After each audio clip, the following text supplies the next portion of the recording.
Je suis en effet l'ambassadeur d'Éthiopie en France depuis 5 mois et nous sommes bien évidemment engagés dans 3 choses. D'abord, l'amélioration des relations entre la France et l'Éthiopie, des relations historiques qu'on va approfondir avec plus d'investissements, plus de touristes qui viennent vers notre beau pays. Deuxièmement, nous voulons également aussi faire en sorte que notre communauté ici, notre diaspora comme on dit éthiopienne, puisse trouver toute sa place et puisse avoir tous les soutiens nécessaires pour réaliser ses activités économiques, culturelles et autres. Et puis bien évidemment, troisièmement, nous voulons nouer des relations et approfondir également les liens qui nous unissent avec nos frères et nos sœurs africains, à la fois la diaspora, les ambassades africaines ici, les associations africaines en France, pour un nombre d'événements importants. Il y a le Fashion Show que vous avez vu à travers l'UNESCO. Moi-même, je suis délégué permanent de mon pays auprès de l'UNESCO. Et nous essayons donc de faire beaucoup d'événements parce que nous pensons que c'est à travers la culture, à travers donc entre autres Fashion Show, la musique, les arts, toutes les formes d'art que nous comprendrons, que nous apprendrons l'un des autres et puis que nous nous enrichirons également.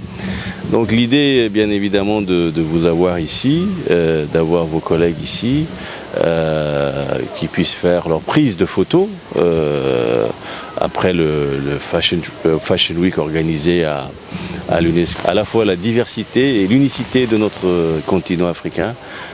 Comme vous le savez, l'Afrique est diverse, certes, mais nous avons aussi des liens qui nous unissent, des liens culturels. Il y a des valeurs africaines et ces valeurs-là, il faut les transmettre, les faire savoir à notre jeunesse et les faire prospérer, les faire connaître ici en France.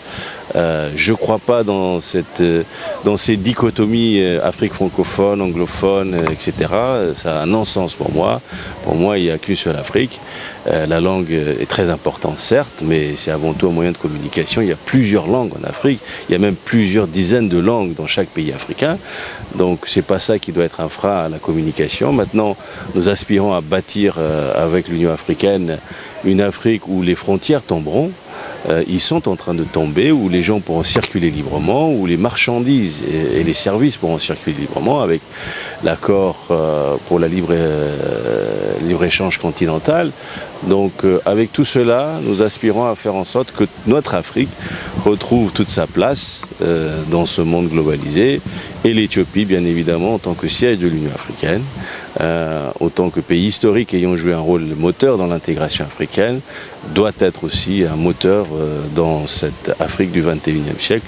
Et c'est en ce sens-là que nous sommes ici à essayer de contribuer à notre petite manière, à notre petite pierre,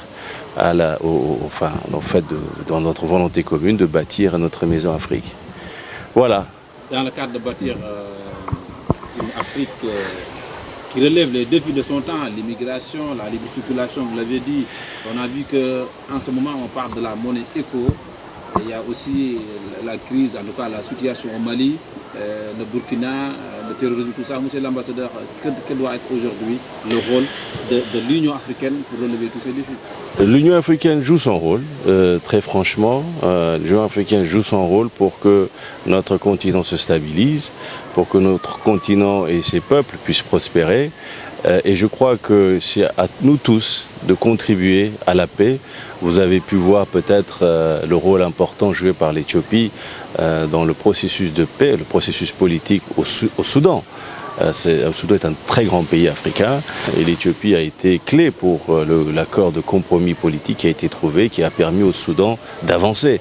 Donc c'est ce même esprit qui doit animer tous les Africains, de vouloir aider les uns les autres, à vouloir contribuer au succès des uns et des autres, puisque, pour être très direct et franc, personne ne réussira seul en Afrique si on ne s'aide pas les uns les autres, si nos voisins ne réussissent pas, nous ne réussirons pas et nous ne pourrons pas non plus réussir sans nos voisins. Donc nos destins sont liés et c'est à cette base-là qu'on travaille. Je crois que l'Union africaine fait son travail dans ce sens. Elle doit être aidée, elle doit être accompagnée par tous, par les États, par les sociétés civiles, par les autres organisations internationales. Et il faut contribuer à cela. Merci, monsieur l'ambassadeur. Je vous en prie, merci beaucoup et merci à ICA News. Merci.